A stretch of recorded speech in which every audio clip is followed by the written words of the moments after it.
Hey, howdy.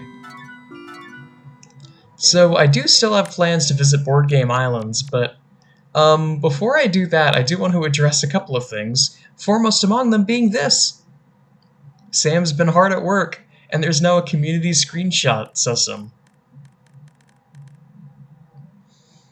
The preview half of it is a little bit broken, but still, this rocks. This is awesome.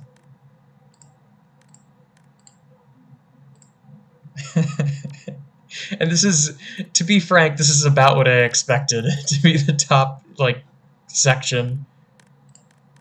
Particularly this. I do like that one. But, beyond that, there was also a new patch. And there are currently, there were 3.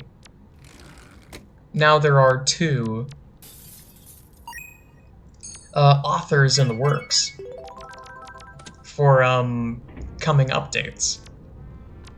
One of them is Spelude, one of them is 2i9, and the third was Horitsuki, but Horitsuki just... Oh shoot, wait! Let's go. So I'm just gonna visit the new worlds from them. Looks like one from Rough Ash World, one accessed from there, and one accessed from Color Cube's world. Interesting. Let's do Rough Ash.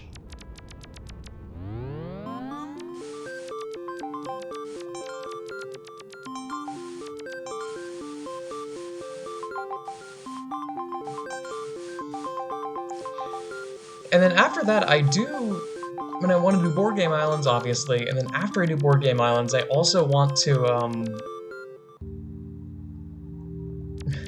I want to turn into a sigil again, so that I can unlock that functionality of the Dream Wardrobe, because I read on the wiki that apparently the switch for whether or not you had done it yet had not been implemented until they added the Dream Wardrobe, so I have to go back and transform into a sigil again to unlock that feature.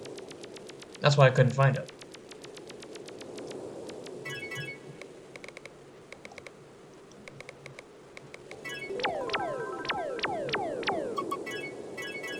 But my random topic of conversation for today is particularly fun. That one of the classes that I'm taking at college this semester is Latin Epic. And we're reading through Ovid's The Metamorphoses, which, if you don't know, is just a big fat Latin collection of stories of people turning into things. Sometimes it's girls turning into trees, sometimes it's a man turning into a woman, sometimes it's a statue turning into a woman. There's a lot of weird stuff in there. A lot of fun stuff in there. And then, I'm not entirely sure what the metamorphic aspect is for this, but there's also the story of Orpheus and Eurydice. And there are 2 main versions of Orpheus and Eurydice that people normally refer to. Ovid's is one of them, and Virgil's is the other. And when you compare the 2, it's kind of funny, because Virgil is always comes across as the no nonsense, very serious. He wrote the Aeneid at basically at the direct request of Augustus Caesar. Like, no matter what, I'm just gonna go up and right and try and find this thing, because all of this world is just a collection of cubes.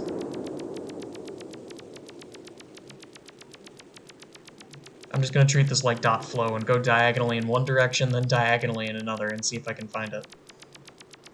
But, Ovid is a lot more silly. This is definitely it. Whoa. What the hell? I was not expecting to find this already, but... this color scheme. Fascinating. It's so hard to see where the barriers are.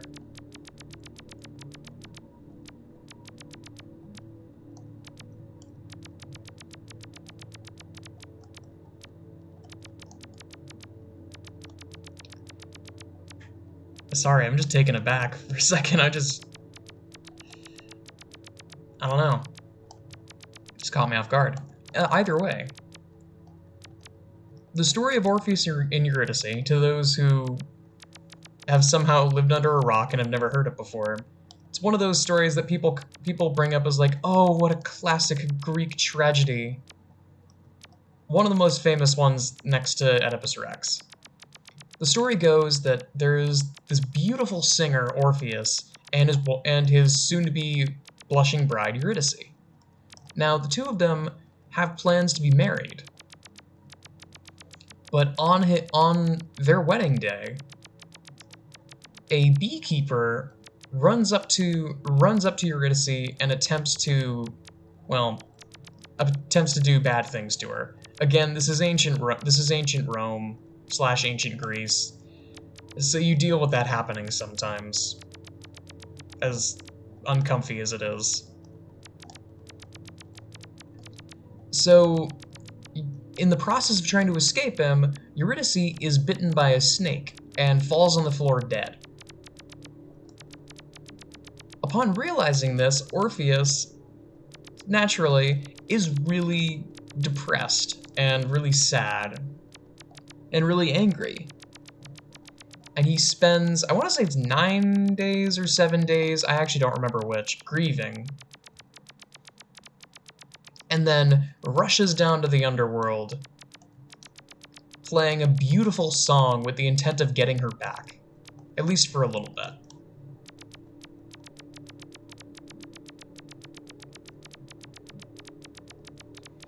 And he goes down to the underworld, and Hades and Persephone are like, yeah, great, why are you here? And he sings this beautiful song on his lyre.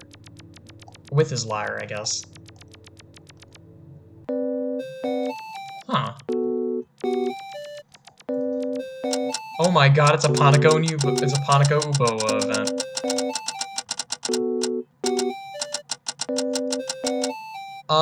I actually don't know. This is probably a 1 in 64 chance. I'm tempted to just go crazy with it. Yeah, screw it. Oh! Whoa! Whoa, whoa, whoa, whoa! What on earth is this? This isn't the Panico Uboa event I was thinking of. This rules. Do you take these somewhere? Does anything in here take these somewhere? The Switch doesn't work anymore.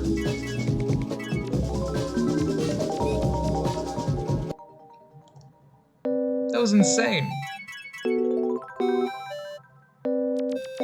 Pufferfish Extraction Funland. Interesting. So is this the only thing that happens? Let me see if I can trigger it again. Come on. Maybe it only happens once?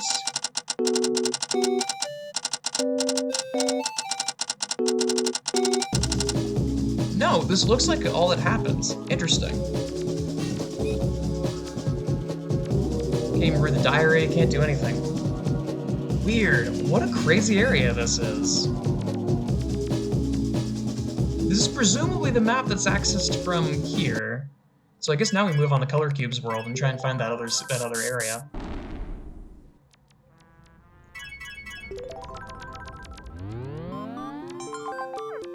And then after that, I'll do Board Game Islands, and then after Board Game Islands, I'll do the thing. The wrong number thing. So,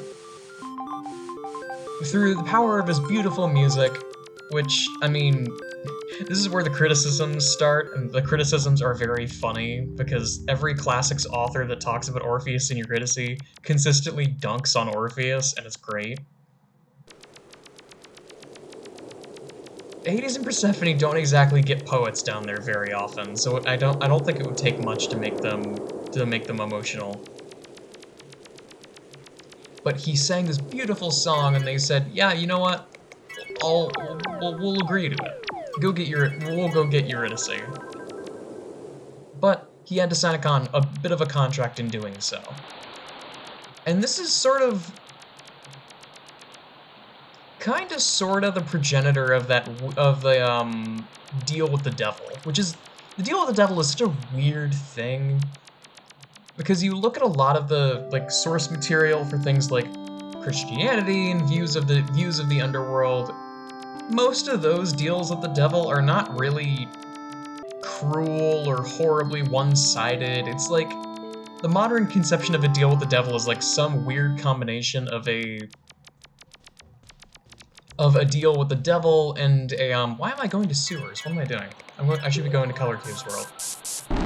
Weird combination of a deal with the devil where there's some trial that must be overcome, as well as, on top of that, something like a genie or a djinn, where it's like intentionally giving you a gift with the intention that by giving you the gift, they also give you a fitting and ironic downside.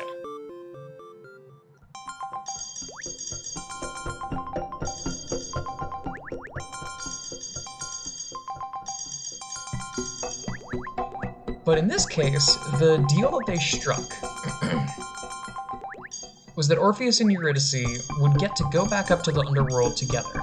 However, Orpheus was not allowed to look back at Eurydice until the two of them got back up to the surface. If he did, the contract would be broken, and Eurydice would have to come back down. They make it 95% of the way there. They're about to make it up to the top, and then, for seemingly no reason other than the passion of love, Orpheus turns around and beefs it. Right at the end, right as they're about to leave, he turns around and looks at Eurydice. And this is another part that changes depending on what version you're reading. In the Ovid, Eurydice goes off on him, basically, and is like, what are you doing? We were about to leave. We were about to be done with this. We were going to be happy. What are you doing? In the Ovid, in the Virgil, that happens. In the Ovid, Eurydice basically just looks at him and goes, bye. Goodbye, love of my life, dumbass. And then fades away. Where is this?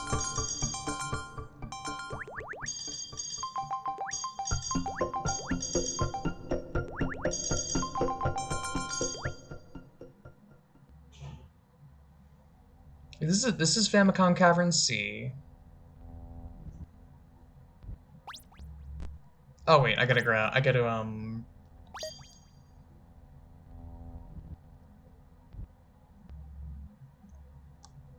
What? What? I'm sorry?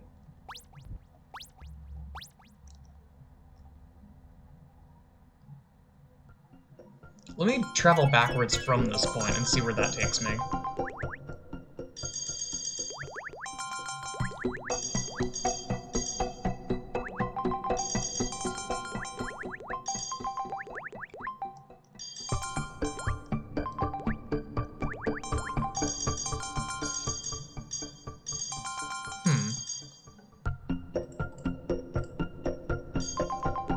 Oh, you're new.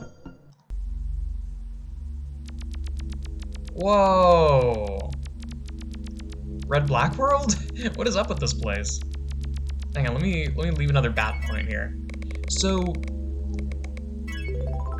Orpheus tries to get back in, but everyone basically is showing him the door. Like, dude, you tried it once, it didn't work, go home. So he does. And he spends the rest of his life as a bitter old soul who no longer holds any love in his heart for women. So basically he becomes an incel. That's the best way to describe it, really. Orpheus, after getting, as he sees it, cheated by the gods, Orpheus becomes an incel. Does this blackness go on forever?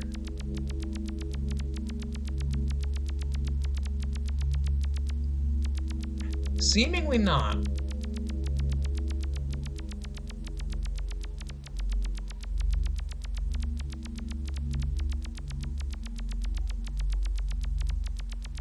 There we go. I have to wonder what this whole image is when it's, like, fully sketched out. It seems to depict something, but I'm not sure what.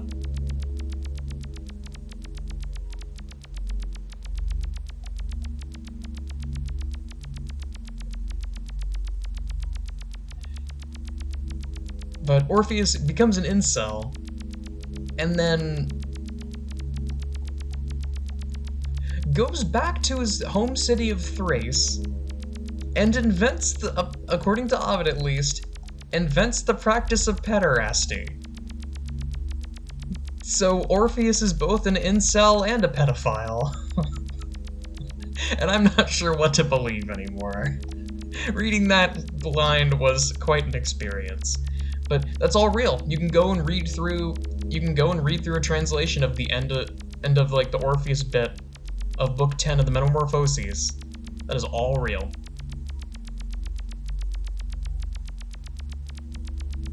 Roman authors are they're just wild, man. And the story continues. Like I said, after that point, he swore off the love of women. Well, not quite that easy in the Roman world, because there is a cult. There were a couple of cults dedicated to certain gods, and funnily enough, one of those divine cults wasn't really dedicated to a god so much as dedicated to Orpheus, Orphism, which is all about the things that happen to a person after they die. Speaking of, I'll have to see the full map of this place later. But for now, I'm a man of my word, so let's see if we can go to Board Game Islands. It's a 50-50 chance every time. Okay, I need to go diagonally down right and then diagonally down left.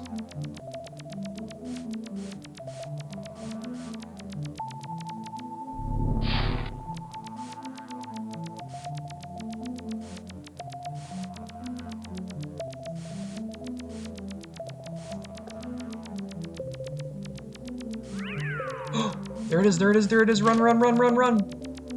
Run! Okay, I made it.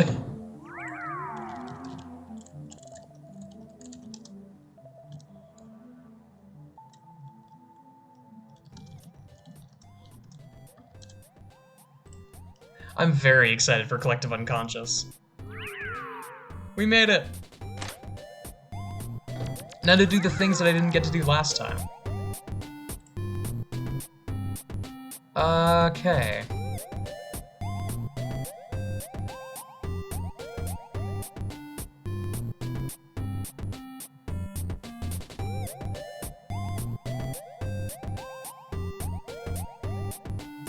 What in the hell? There's a lot here. Oops. I'm just reading through and trying to make heads or tails.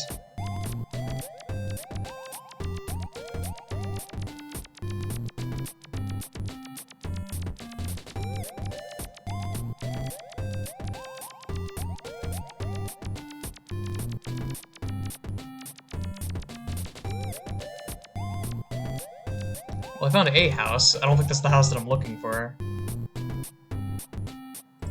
Nope, looks like that one's blocked off. Oops. I'm just gonna close that page.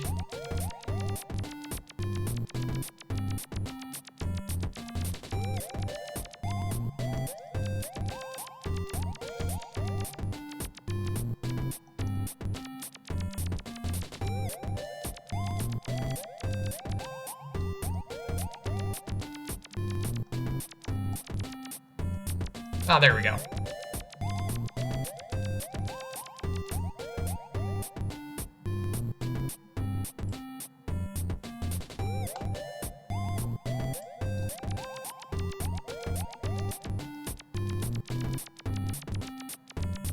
Oh. This is an update from Aya, so I feel like it's... I am curious, but I might get blocked by the Twitter thing. Oh. Oh, it's just it's a post about Collective Unconscious, I see. That is a really pretty screenshot, too. Oh my god.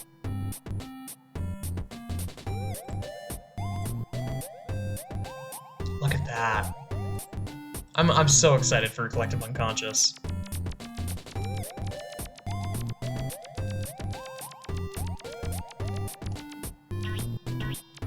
What on earth are you?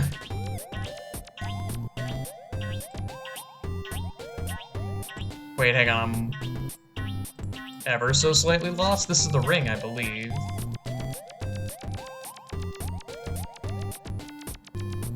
Okay, so there's a bit of a crossroads here. Okay.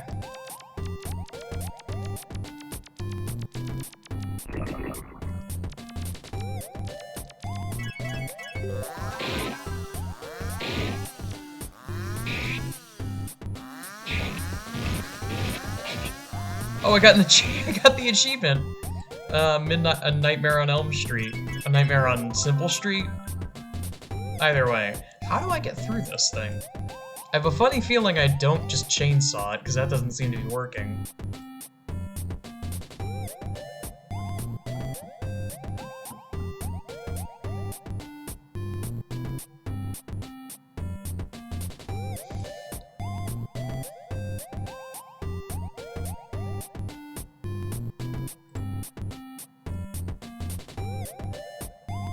Oh, cool, wait. So if I equip Child, everything becomes a little bit more saturated. And if I equip Stretch, everything becomes grayscale.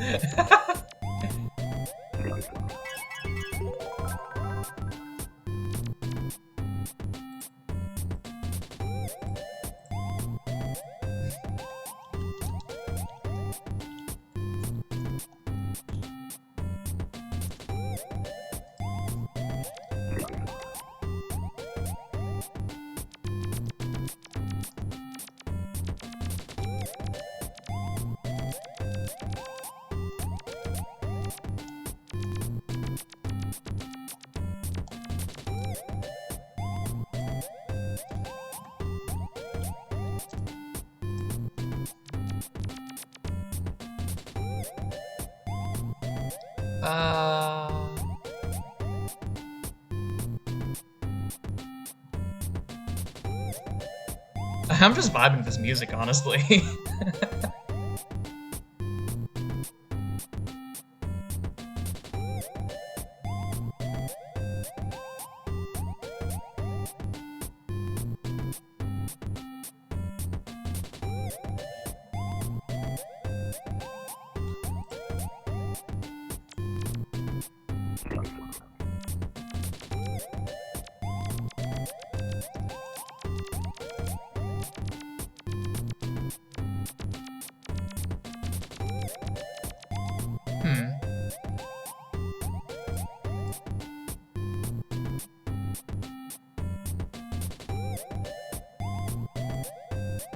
Yeah, there seems to be...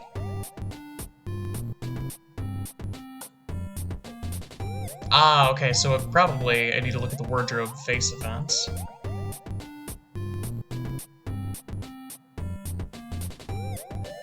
It's only accessible during the Dice's Eye event. Interesting, so I need to trigger the Dice event. Is...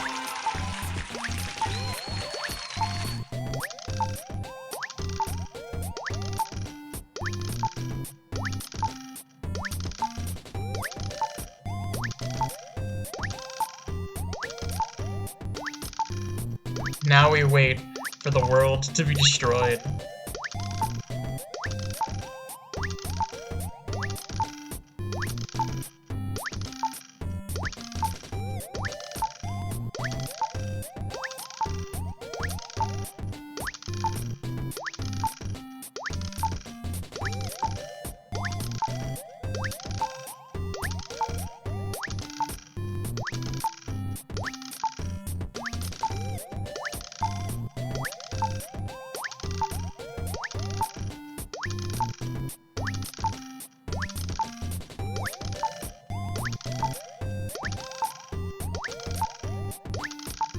Come on, I got better odds than this.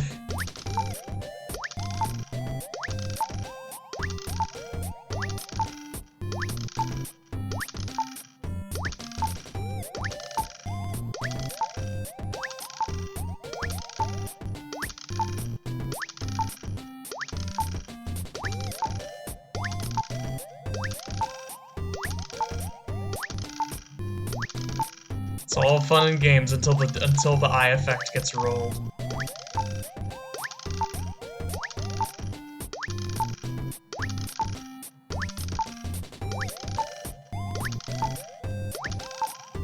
Come on, please. May as well talk more about Greek myth. So, the thing about Orpheus is that he was probably like, I think he was the first or second. There were like 7 people that went down to the underworld, and 2 of those people were Heracles, because he went down 2 separate times. On one occasion, one of his Herculean labors was to go down to the underworld and bring Cerberus to a king, and he did it. And the king immediately ran and jumped into an urn and was like, "Yeah, you did it. Bring it back, please, please. I don't want to see that." The other time, he was hanging out with a friend, and this friend of his had made kind of an odd arrangement that when death came for him, he was able to make an arrangement with death that if he could find someone to take his place, then he would not die. And he went to everyone he knew, and they all said no, except for his wife, who did so out of love. Heracles heard this, basically brought the guy's wife's spirit back up from Hades. We made it. This is... I do love... This event is awesome. I remember seeing it in Bareka's video, and it is so cool. What? Random teleports, eh?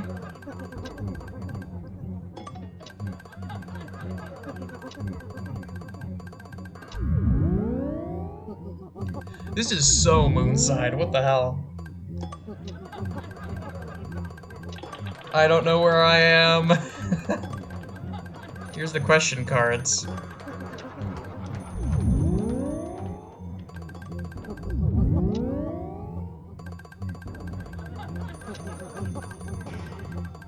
This area is really cool.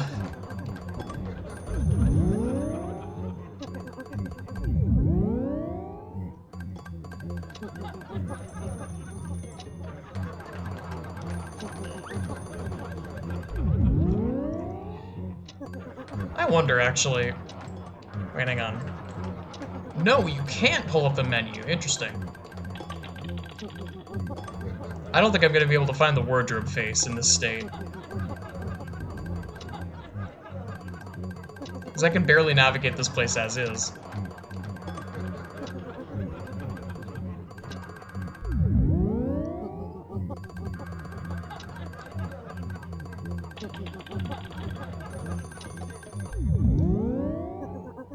This is horrifying.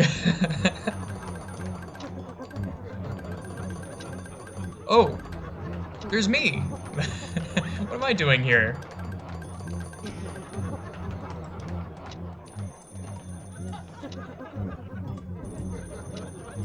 I think... Oh, right, that's where I was supposed to go.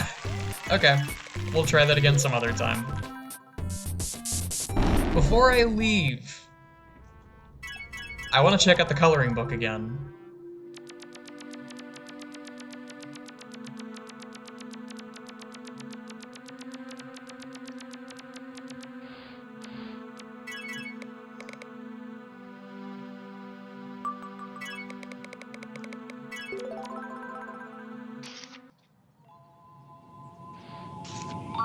Oh, I got the yellow sun again. Sad.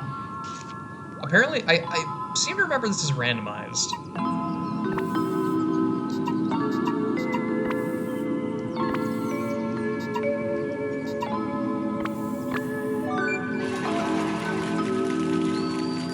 Hooray! That is so cute.